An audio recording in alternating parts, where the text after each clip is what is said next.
Yes, mga boss, idol, mga yung adlaw na tong tanan. Nalantay kamay hisgot-hisgot anong kani ako ra po ning nabasa sa mga uban nga mga post no sa FB nga ang pagpantrabaho daw kung unsa daw imong sweldo, kung sa ra pud imong trabaho dapat mao ra gid ang imong lihokon sa imong pagpantrabaho kay kung mosobra pa daw ka lugi na daw ka sa imuhang sweldo kay gamay ra daw kag sweldo. Sa inyong opinion mga idol, applicable ba ni sa tuang isip kita mga auto technician, mga mekaniko nga magunahon ta kay gamay ra tag sweldo, gamay di na punta mo palabi og trabaho. Sa kuha mga idol, sa kuha opinion lang pud nako ni murag dili siya applicable mga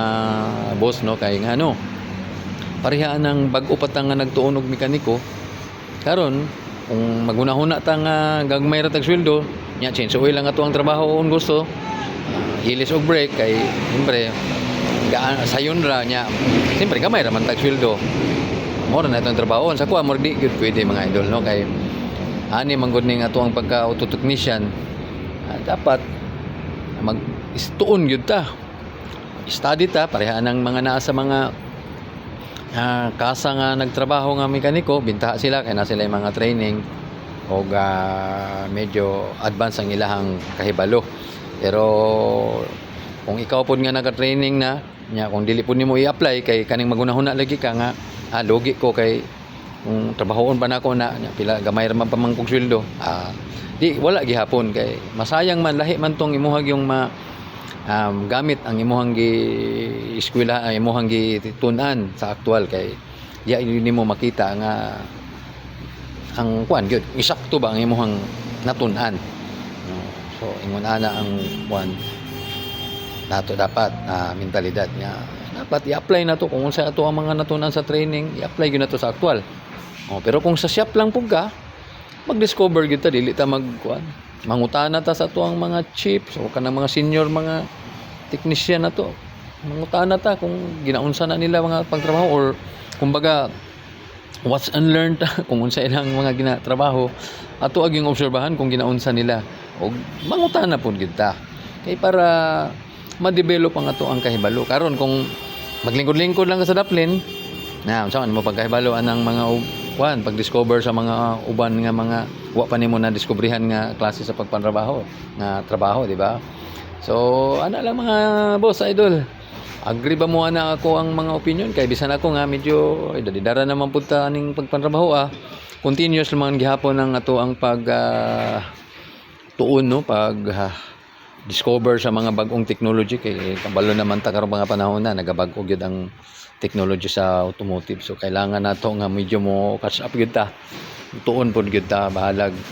ginagmay at least, di ba? How much more kung mga baguhan pa ta, baguhan pa ka nga auto technician, ayaw gyud mong tuan ng mo ingon sa inyo nga palabi dia kay logi ka apoy kay kanya gamay ra kag sweldo. Ang atong yung hunahon nga makatuon ta, ma-develop gyud ang ato ang skills kay para pohon og mo abroad ta or ma-transfer ka or sa kumpanya ma-discover ka nga medyo maayo na ka, natural kauban man na increase ang imong sweldo or kung sa gawas ka na kay offer kung mo abroad ka na kay mo dako ang offer kay tungod syempre mas advance man ang imong skills kaysa uban no nga mga halimbawa mga aplikante. So ana lang mga idol, mga boss, kuan lang gyud ta, kanunay lang gyud ta nga magdiskubre sa mga bagong teknolohiya sa automotive. So unta kamo pod mga idol kung unsa inyohang mga opinion, comment lang mo diha sa video nato kung unsa pod ang inyohang mga opinion ana nga mga kuan no panultihon no nila nga ingon ana nga sistema ay para makuhaan po nato gidiya kung unsa pod ang inyong mga opinion, at least makadugang pod sa to ang kahibalo pod kung unsa gyud ang mga tamang lihok o isip usa ka auto technician para ma-develop